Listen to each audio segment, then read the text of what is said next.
இப்போ கட்சிகள் எல்லாம் பார்த்தீங்கன்னா டிஜிட்டைஸ் பண்ணுறாங்க. புதுசாக செயலிகள்லாம் கூட நம்ம அறிமுகப்படுத்துகிறாங்க. பல கட்சிகள் பயன்படுத்திக்கிட்டு இருக்கிறாங்க ஏற்கனவே. எல்லா தரவுகளையும் டிஜிட்டைஸ் பண்ணி வச்சுக்கிறது, ஏஐ எல்லாம் பயன்படுத்துறது, இதெல்லாம் பண்ணிட்டு இருக்கிறாங்க. கார்ப்பரேட்ஸ் பண்ணுறது மட்டும் இல்லாமல் இப்போ அரசியலில் எல்லாருமே பண்ணுறாங்க. அறிவியல் அவ்வளவு தூரம் முன்னேறிடுச்சு, டெக்னாலஜி அவ்வளவு தூரம் வளர்ந்துருச்சு. இந்த அறிவியல் முன்னேற்றம், டெக்னாலஜிக்கல் இன்னோவேஷன்ஸு, இவ்வளவு சாதனைகள், அறிவியல் பூர்வமாக வரக்கூடிய அந்த சாதனைகள் ஒரு பெரிய புதுமையே கண்ணு முன்னாடி நிகழ்ந்துகிட்டு இருக்கு. ஒவ்வொரு நாளுமே ஒரு புதுமை நிகழுது. Miracles are happening day to day. அன்றாட வாழ்க்கையில் நடக்கக்கூடியதாக இருக்கு. ஆனால் இவ்வளவு அறிவியல் முன்னேறியும் இந்த ஜாதி உணர்வை மாற்ற முடிஞ்சிருக்கா பார்த்தீங்களா? இந்த ஜாதி வெறிய மாற்ற முடிஞ்சிருக்கா பார்த்தீங்களா?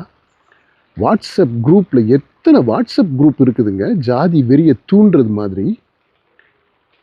இந்த அறிவியல் முன்னேற்றம்ன்றது இன்றைக்கு இந்த ஜாதி வெறி போன்ற பிற்போக்குத்தனமான அறிவுக்கு எதிரான, அறிவியலுக்கு எதிரான இந்த சயின்டிஃபிக் டெம்பர், அதற்கு முரணான பண்புகளை உறுதிப்படுத்துவதற்கான சாதனங்களாக மாற்றப்பட்டிருக்கு அப்படின்றதான் யதார்த்தம்.